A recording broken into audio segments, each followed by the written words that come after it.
শোনো বসে চুপচাপ, শোনো এক গল্প। গল্পটা বড় নয়, নয় খুব অল্প। কোনো এক দেশেতে ছিল এক মূর্তি, কথাটা মিথ্যে নয়, একদম সত্যি। তার সারা গায়ে ছিল সোনা রত্ন, সবই যে সাজানো ছিল, ছিল খুব যত্ন। জায়গাটা ছিল অদ্ভুত বিচিত্র, মূর্তির নাম ছিল সখী রাজপুত্র। মূর্তির নাম ছিল সখী রাজপুত্র। দিন তার সত্যি কাটছিল ভালো, একদিন তার কাছে এসে গেল সোয়ালো। একদিন তার কাছে এসে গেল সোয়ালো। একদিন তার কাছে এসে গেল সোয়ালো।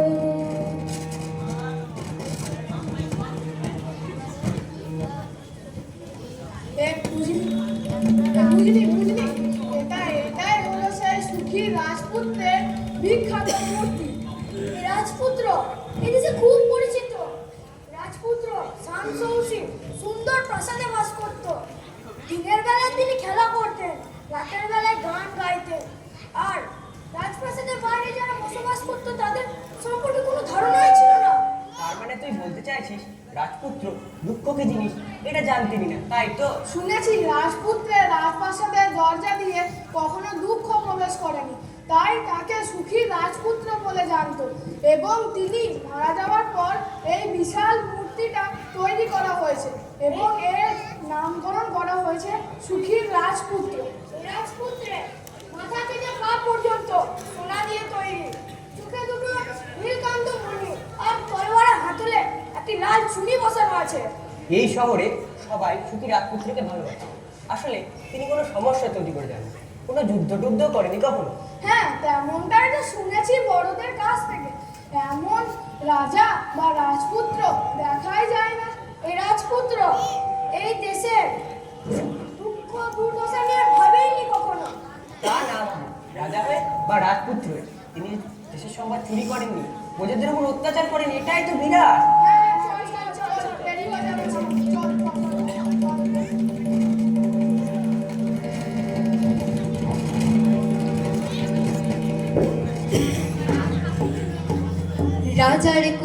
রাজার কুমার আছো তুমি সুখে, এই শহরে আর সবারই দুঃখ বাজে বুকে। রাজার কুমার আছো তুমি সুখে, এই শহরে আর সবারই দুঃখ বাজে বুকে। সবার ঘরে অভাব আজি পায় না সবাই খেতে, ওদিকে বাবুরা আছে বিলাসেতে মেতে।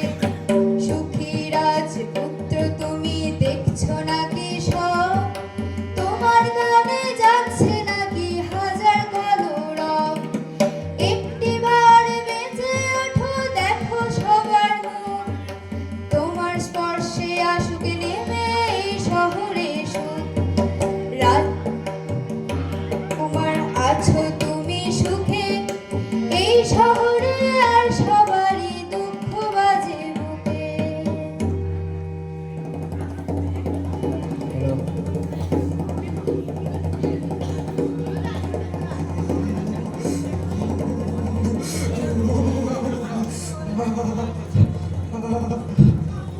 এবছর মনে হয় ঠান্ডা অনেক বেশি। আমার সমস্ত বন্ধুরা চলে গেল মিশরের দিকে, আমাকে তো যেতে হবে। কিন্তু আমি যে বড় ক্লান্ত। আজকে আমাকে এই অজানা শহরেই থাকতে হবে। এই এই সোনার মূর্তির নিচেই, এই সোনার ঘরেই রাত কাটবে আজ।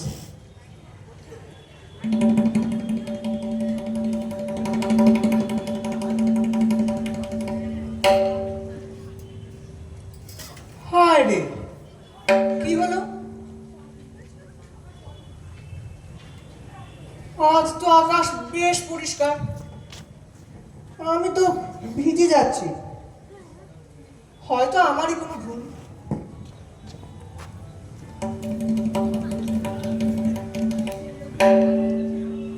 আরে আরে,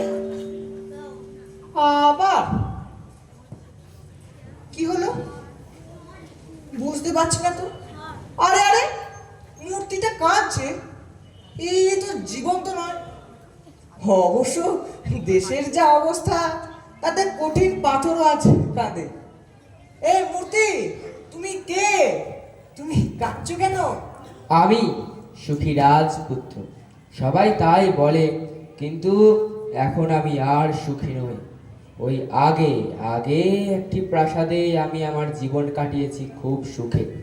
দুঃখ বলে আমি কিছু জানতাম না, কিন্তু এখন আমি মৃত এবং একটি মূর্তি মাত্র। আমি এই শহরের ঠিক মাঝখানে দাঁড়িয়ে আছি, আর এখন আমি আমার দেশের সব সব দরিদ্র মানুষ এবং সমস্ত কুৎসিত জিনিস দেখতে পাচ্ছি। ও কি ভয়ানক, কি যন্ত্রণার! আমি আমি বেঁচে থাকার সময় এসব কিছুই দেখিনি, যদিও সে আমার ব্যর্থতা। আমি আমি নিষ্ঠুর। না না, হ্যাঁ এমন কথা বলো না। তোমার হৃদয় বড় কোমল, তাই তাই তুমি দুঃখীর দুঃখ অনুভব করতে পারছো। আরে এই বড় কম কথা নয়। না না না, যারা রাজা শোনে বসে তারা কখনো ভালো হয় না। আমি এখানে আছি, না হলে আমি নেমে যেতাম ওদের মাঝে। আমি আমি কিচ্ছু করতে পারছি না। তুমি তুমি আমায় সাহায্য করবে ছোট্ট শোয়ালো? আমি আমি তোমাকে সাহায্য করব। হ্যাঁ তুমি তুমি এসো না, এসো এসো। ওই ওই দেখো, ওই রাস্তার ধারে একটি দরিদ্র বাড়ি আছে, সেখানে একজন পুরুষ একটি পোশাক সেলাই করছে। কিন্তু এ কি, সে যে খুব দরিদ্র, খুব অসুখী সে। তার ছেলে জ্বরে ভুগছে। সোয়ালো সোয়ালো, তুমি তুমি আমার এই তরোয়ারের এই ছুনিটি তুলে নাও এবং তাকে দিয়ে দাও। কিন্তু তোমার সৌন্দর্য। সোয়ালো, তুমি বুঝতে পারছো না, আমার বিলাসিতার চেয়ে ওই ছেলেটির সুস্থতা অনেক বেশি জরুরি। আর দেরি করো না, যাও। বেশ বেশ, দেখি।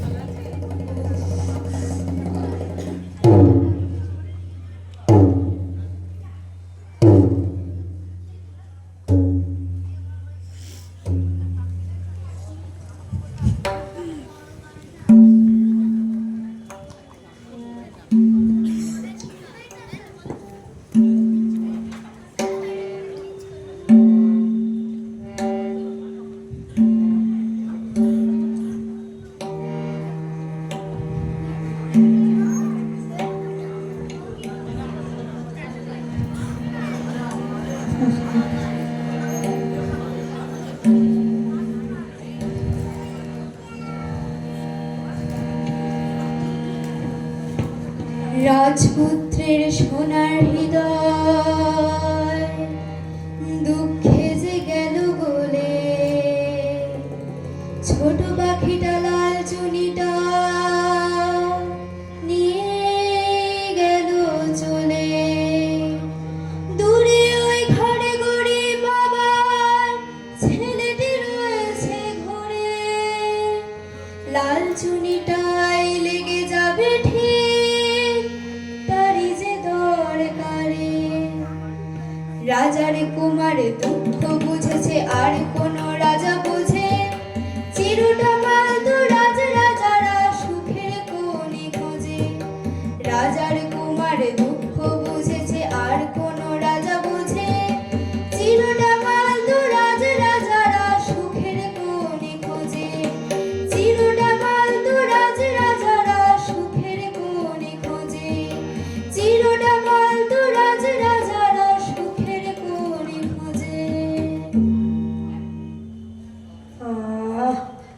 আর পারছি না, খুব কষ্ট হচ্ছে, আর পারছি না।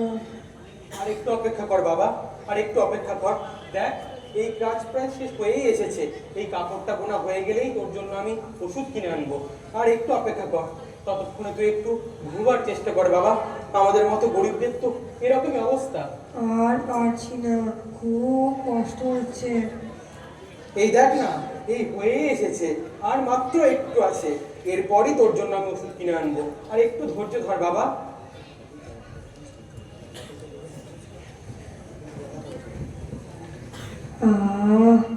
কি ঠান্ডা তোমার পাখা, খুব ভালো লাগলো।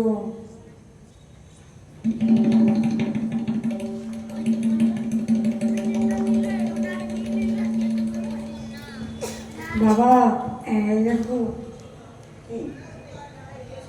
কি এই যে মহামূল্যবান চুনি, এটা তুই কোথায় পেলি বাবা? ওই পাখিটা দিয়ে গেল। পাখি? কোথায় কোথায় পাখি? যাক, এটা বিক্রি করে অনেক অনেক টাকা পাবো, অনেক টাকা পাবো। তারপর তোর জন্য ওষুধ কিনে আনবো। যার কেউ নেই তার ভগবান আছে, যার কেউ নেই তার ভগবান আছে, যার কেউ নেই তার ভগবান আছে।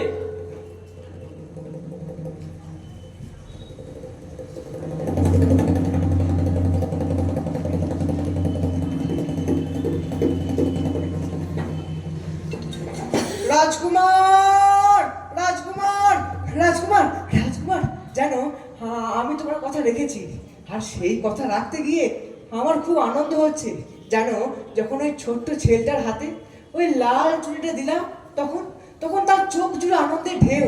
আর তার বাবা, ও এই এই প্রবল ঠান্ডাতেও আমার কেমন গরম করছে। তুমি ঠিকই বলেছো সোয়ালো। তুমি যখন কাউকে সাহায্য করার জন্য ভালো কিছু করবে, তখন এটাই ঘটে, তোমার নিজের সব কষ্ট দূরে চলে যাবে। বেশ, এবার বিদায় দাও, আমি মিশরের দিকে উড়ে যাই। সোয়ালো, ছোট্ট সোয়ালো, দয়া করে একটি রাত, মাত্র একটি রাত তুমি আমার সঙ্গে থাকো। বেশ, আসলে তোমাকেও আমার ছাড়তে ইচ্ছা করছে না, কিন্তু কিন্তু এই প্রবল শীত আমাকে ছাড়তে বাধ্য করছে। বেশ, তুমি বলছো, আজ রাতটুকুই, শুধু আজ রাতটুকুই তোমার কাছে থাকবো। তারপর তারপর কাল সকালেই আমি উড়ে যাবো মিশরের দিকে। আমার সমস্ত বন্ধুরা সেখানে চলে গেছে, হয়তো হয়তো কালই তারা নীল নদ পার হয়ে লাক্সারের দিকে উড়ে যাবে। বেশ সোয়ালো, বেশ, কিন্তু কিন্তু এ কি? ও ও আবার আবার এক দুঃখের দৃশ্য। আমি আমি ওই দূরে দেখছি, ওই চিলে কোঠায় একটি নাট্যকার একটি নাটক রচনা করছে, কিন্তু কিন্তু সেও তো খুব দরিদ্র। ও কি পারবে এত অভাবের মধ্যে ওই নাটকটাকে শেষ করতে? সোয়ালো, তুমি আমার চোখের নীলকান্ত মণির একটি তুলে নাও এবং তাকে দিয়ে দাও। না, আমি কি করে করবো? আমি তোমার চোখের একটা... সোয়ালো, তোমাকে এটা করতেই হবে, অবশ্যই করতে হবে।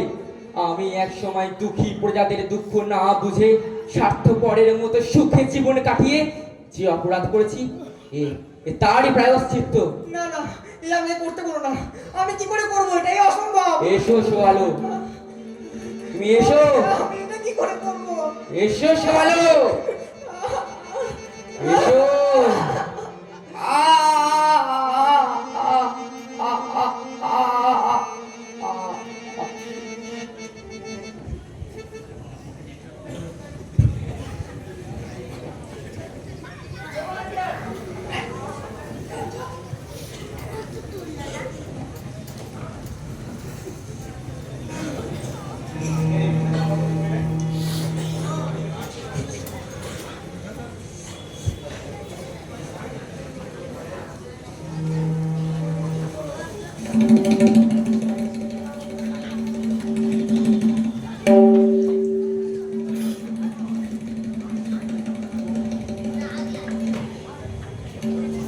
একটা নাটকে দেশে পরিবর্তন আসতে পারে, কিন্তু সে নাটক লেখার জন্য আমি ছাড়া আর তো কেউ নেই। অন্য যারা নাটক লেখে তারা তো সব রাজ অনুগ্রহ পাওয়ার জন্য অস্থির হয়ে মহাকাব্য লিখে চলেছে। কেউ কেউ আবার লোক ধরতে বেরিয়ে পড়েছে। এই সবের জন্য ওদের হাতে অনেক সম্পদ, শুধু আমার খাদ্য পানীয় কিচ্ছু নেই, কিচ্ছু নেই। আসলে চিরকাল চিরকাল ওই মধ্যমেধা শিল্পীরাই খ্যাতি পায় আর সুখে জীবন কাটায়। আর যারা সত্যি প্রতিভাবান তারা এ কি এমন অভাগার কুটিরে এমন মিষ্টি পাখি। লেখো, শুধু লিখে যাও, ন্যায় ও সত্য বলে যা আছে শুধু তারই জন্যে। কিন্তু কিন্তু আমার যে খাদ্য নেই, খাতার খাতার পাতা শেষ, কলম নেই। প্রতিভার ভালো কাজকে কেউ আটকাতে পারে না, কেউ না। তুমি পারবে, তুমি তুমি এটা নাও, এটা নাও। এ কি, এই যে নীল কান্তমণি, এই যে ভীষণ মূল্যবান। আচ্ছা, তুমি এটা কোথায় পেলে গো? তুমি এটা আমায় দিয়ে দিলে? হ্যাঁ, এটা তোমার। নাও নাও, বসো বসো। হ্যাঁ, লেখো লেখো, এবার লেখো। সত্য অবলম্বন করে চললে কোনো বাধায় বাধা নয়, কেউ না কেউ সাহায্য তোমার ঠিক করবে। যদি কেউ কথা না কয়, ওরে ওরে ও ভাগা, কেউ কথা না কয়, যদি সবাই থাকে মুখ ফিরায়, সবাই করে ভয়, যদি সবাই থাকে মুখ ফিরায়, সবাই করে ভয়, তবে পরাণ খুলে ও তোর মুখ ফুটে তোর মনের কথা একলা বলো রে। যদি তোর ডাক শুনে কেউ না আসে, তবে একলা চলো রে। যদি তোর ডাক শুনে কেউ না আসে, তবে একলা চলো রে।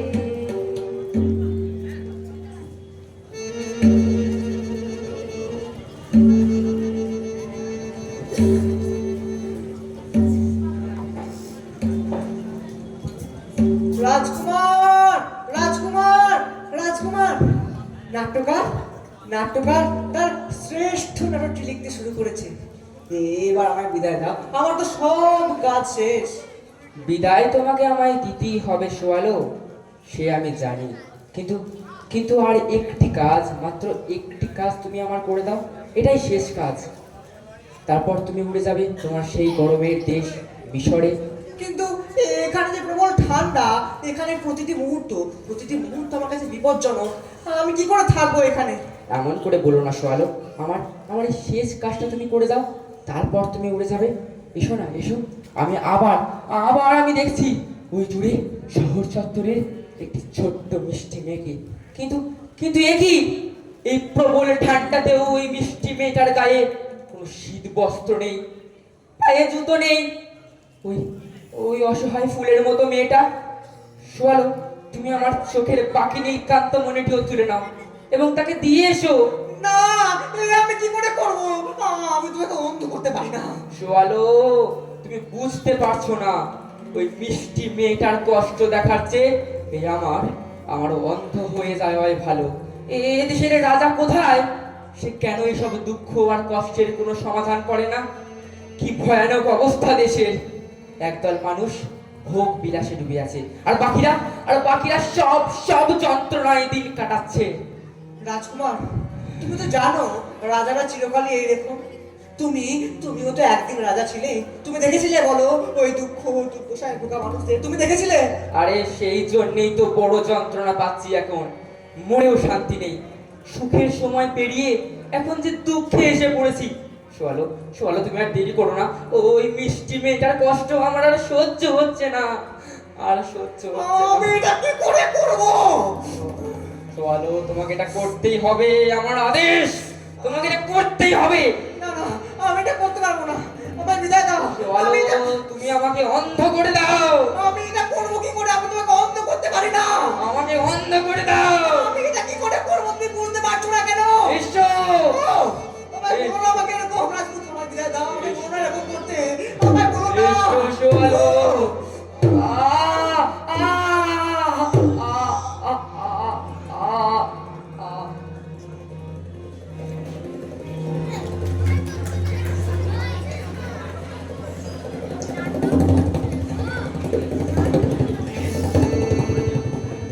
রাজকুমার, রাজকুমার। মেয়েটি খুশি তো সোয়ালো? খুব খুশি। বেশ, এবার তুমি চলে যাও তোমার সেই গরমের দেশ মিশরে, তোমার বন্ধুদের কাছে। না না, আর তা হয় না। তুমি এখন অন্ধ। এখন তোমার কাছে আমাকে থাকতেই হবে। না না সোয়ালো, না, তুমি তুমি এখানে থাকতে পারবে না। এখানে প্রবল প্রবল ঠান্ডা এখানে। তুমি তুমি এখানে বাঁচতে পারবে না।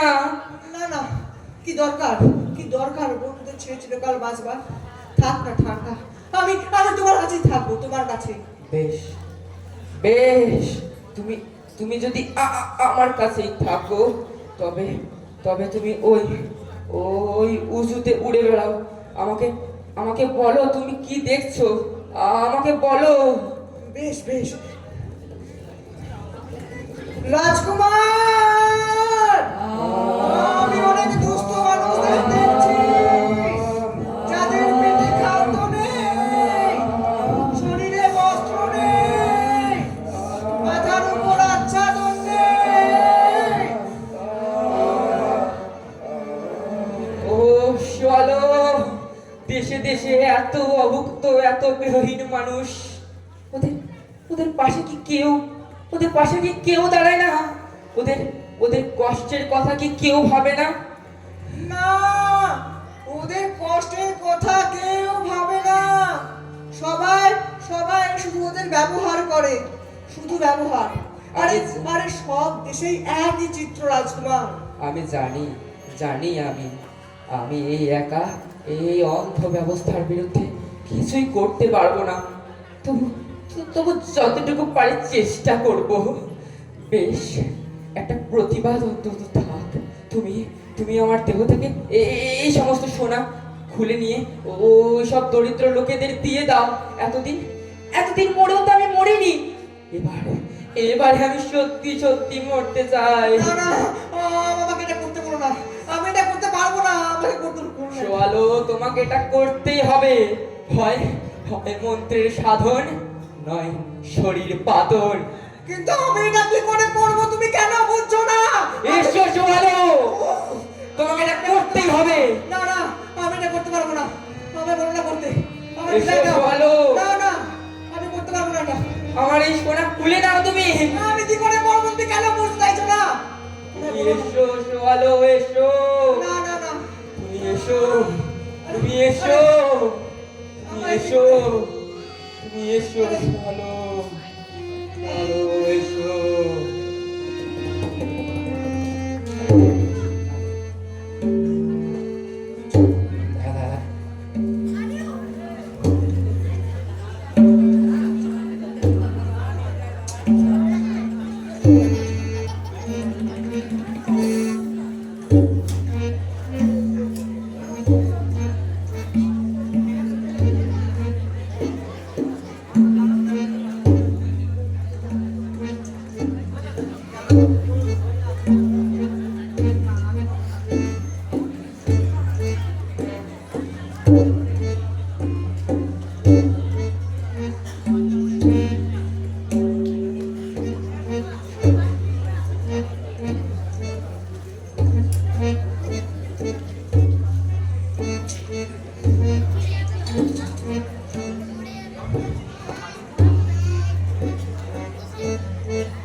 রাজকুমার, আমার সব কাজ শেষ, এবার বিদায় রাজকুমার।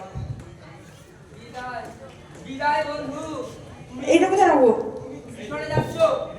আমি আমি খুব খুশি। শীত কমে গেলে আবার ফিরে এসো। না না রাজকুমার, আমি মিশনে যাচ্ছি না, আমি যাচ্ছি ঘুমের দেশে, চিনো ঘুমের দেশে। শীত শীত আমাকে ভিতরে ভিতরে শেষ করে দিয়েছে। আমার এই ডানাগুলো হয়তো হয়তো এক্ষুনি বসে পড়বে। বড় কষ্ট রাজকুমার, বড় কষ্ট। ওহো, আজ আজ আজ এই আমার অন্যায় আবদারি, তোমার এই অবস্থা, এ এ আমি কি করলাম? এ এ আমি কি করলাম? না না, তোমার কোনো দোষ নেই। আজকে জানো জানো আজকে আমার মানুষের জন্য করেও আনন্দ হচ্ছে। আজ বুঝলাম যে জীবন শুধু নিজের, তাতে তাতে আনন্দ নেই। যে জীবন যে জীবন যে জীবন সকলের, তাতে তাতে তাতেই আনন্দ, তাতে বলো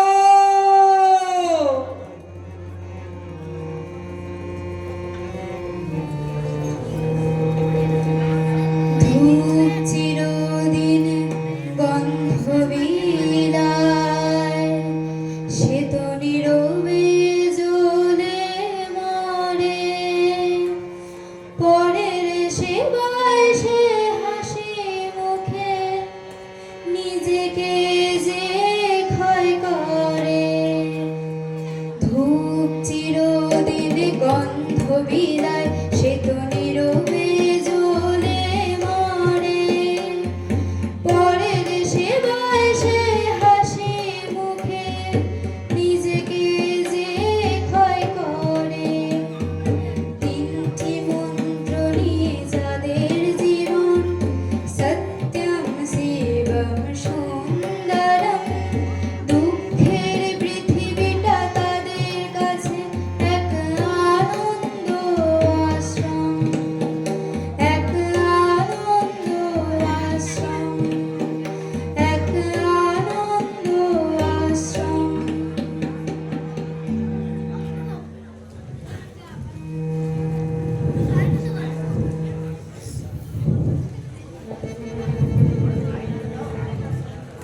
আরে সুখী রাজপুত্রের মূর্তির নিচে একটি মরা পাখি, এটা খুব খারাপ। আমাদের দেশে অবশ্যই একটি নতুন আইন করতে হবে। শহরে যেখানে সেখানে বা এই রাজপুত্রের মূর্তির নিচে কোনো পাখি মারা যেতে পারবে না। পাখিদের কোনো কাণ্ড জ্ঞান নেই দেখছি। ঠিক, এতে সাধারণ মানুষের বেশ অসুবিধা হয়। আচ্ছা দেখো, আমাদের এই রাজপুত্রের মূর্তিটা আজকাল কি কুৎসিত হয়েছে। এই সর্দিটা এটা তলোয়ারে রুবি কোথায়? হ্যাঁ, আর তার চোখে নীলকান্ত মণি দুটোই বা কোথায় গেল? আরে রাজপুতের শরীরে সব সোনাই বা কোথায় গেল? রাজপুত্রকে ঠিক ভিক্ষুকের মতো দেখাচ্ছে। আমার তো খুব কুৎসিত মনে হচ্ছে। আরে রাজা রাজার মতো থাকবে তা নয়। হ্যাঁ ঠিক, ভীষণ কুৎসিত, খুব কুৎসিত, একদম ভিখারি মনে হচ্ছে। হ্যাঁ হ্যাঁ, ভীষণ কুৎসিত, ভীষণ কুৎসিত, একেবারে যেন ভিখারি মনে হচ্ছে। হ্যাঁ, ভীষণ কুৎসিত, দেখে পুরো মনে হচ্ছে ভিখারির মতন একবারে। তাহলে এই মূর্তিটাকে এখান থেকে সরিয়ে ফেলতে হবে, তারপর চুল্লিতে নিয়ে গিয়ে এটাকে গলিয়ে ফেলতে হবে। তারপর আমরা এখানে একটি নতুন মূর্তি বসাবো। হ্যাঁ ঠিক, একটি নতুন মূর্তি চাই। হ্যাঁ একদম ঠিক, একদম ঠিক, একটা নতুন মূর্তি চাই। ঠিক বলেছেন, একটি নতুন মূর্তি চাই, নতুন মূর্তি। বেশ, তাহলে আমার একটি মূর্তি এখানে বসানো হোক। আরে না না, আমি বলছি আমার মূর্তি বসানো হোক। আরে না না না, আমি বলছি আমার মূর্তি এখানে, আমার মূর্তি। আরে না না, আমি বলছি আমার মূর্তি এখানে বসানো হবে, আমার মূর্তি। আরে না না, আমি মূর্তি আমার। আরে না না, আমি বলছি আমার মূর্তি। আরে না না, আমি বলছি আমার মূর্তি। আমার মূর্তি। আরে না না, আরে আমার মূর্তি। আরে না না, আমি বলছি এখানে আমার মূর্তি বসানো হবে, আমার মূর্তি, আমার মূর্তি। হাত ধর।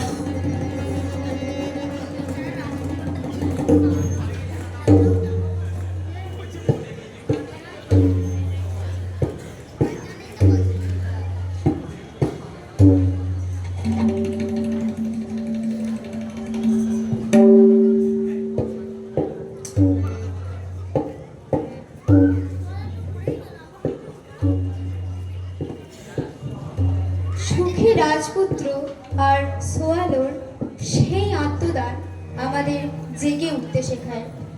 সমস্ত অনিয়ম, অশিক্ষা, দারিদ্র্যের বন্ধন ছিন্ন করতে শেখায়। যে কোনো প্রতিবাদী মানুষ আজও উপরে তাকালে সুখী রাজপুত্র ও সোয়ালোকে দেখতে পায়। ওই তো ওরা গান করছে, আসুন সবাই ওদের সঙ্গে গলা মেলায়।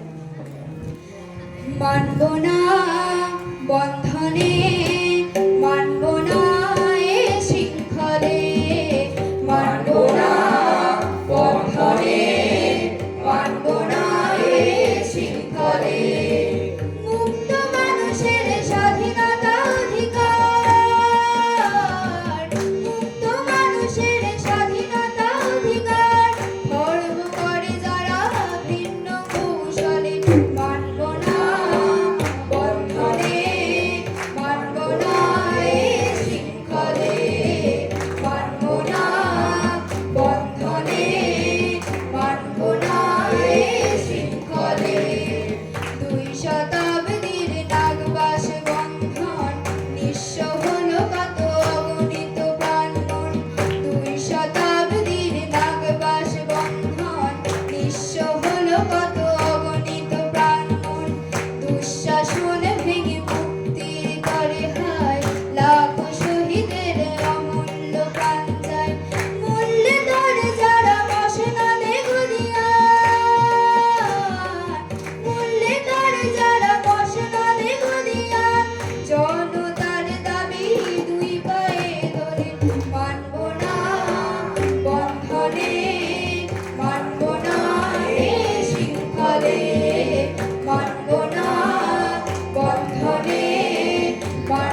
নমস্কার, একটু ত্রুটি তো হবেই, বুঝতে পারছেন প্রসেনিয়া মঞ্চ তো নয়, আমাদের এই ছাত্ররাই সব কিছুই করেছে।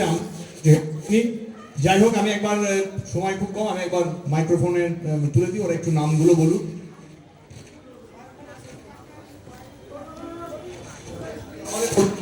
আমাদের পরিচালন সমিতির সভাপতি চন্দন বন্দ্যোপাধ্যায় মহাশয় রয়েছেন, অমূল্য সময় ব্যয় করে তাকে একটু মঞ্চে ডাকছে।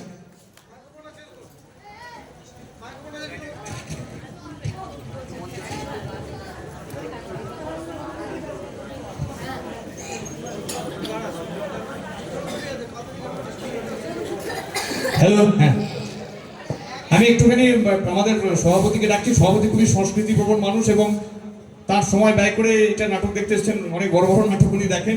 আমি একটুখানি প্রথমে ছেলেদেরকে একটু নামগুলো বলার জন্য মাইক্রোফোনটা দিয়ে দিই, তারপরেই আমরা। আমার নাম রূপম ঘোষ, আমি ক্লাস 7ম শ্রেণীতে পড়ি। আমার নাম বাপন ঘোষ, আমি 8ম শ্রেণীতে পড়ি। আমার নাম অরিক শর্মা, আমি 9-এ পড়ি। সুভদ্রা হাজরা, ক্লাস 9। দীপ্তদীপ ঘোষ, ক্লাস 9। সম্প্রীতি দত্ত। সপ্ত ঘোষ, 9ম শ্রেণী। অর্ণব দত্ত, 9ম শ্রেণী। দেবং ঘরে, ক্লাস 9। রাজকুমার দিবা, 12ম শ্রেণী। শ্রীকৃষ্ণ পাল, 9ম শ্রেণী। আকাশ দাস, 9ম শ্রেণী। প্রাচেতোষকে এবং সমীরকে একটু ডাকছি। প্রাচেতোষ আমাদেরই এই স্কুলেরই, তাকে ডাকছি। ওরা লাইট এবং আমাদের মিউজিকে যারা ছিল। আর আরেকটি বিশেষ কথা বলি, সম্প্রীতি দত্ত বোলপুর বালিকা উচ্চ বিদ্যালয়ের ছাত্রী, আমাদের ইরোরা নাট্য দলেও নাটক করে এবং আমাদের সঙ্গে সবসময় থাকে। সমীর ওর বাবা, ও আমাদের মিউজিকে খুব হেল্প করেছে। এবং প্রাচেতোষ, একটু সামনে এসো। প্রাচেতোষ আমাদের বিদ্যালয়ের ছাত্র, কিছুদিন আগে আমাদের বিদ্যালয়ের নাটকের দলেও ছিল। এখন তুলে দিচ্ছি আমাদের সভাপতির হাতে।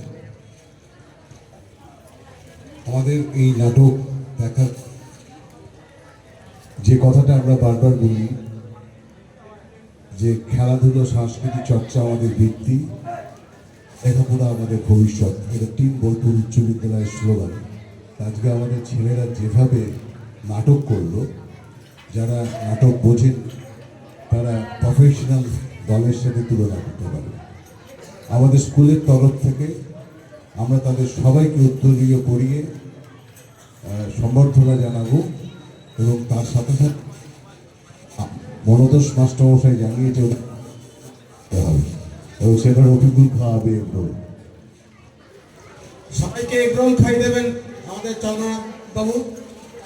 তোমাদের সবাই একদিন একসঙ্গে এগরোল খেয়ে নেবে, ওটা মলয় সারের দায়িত্ব, খাই দেবেন।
Hey.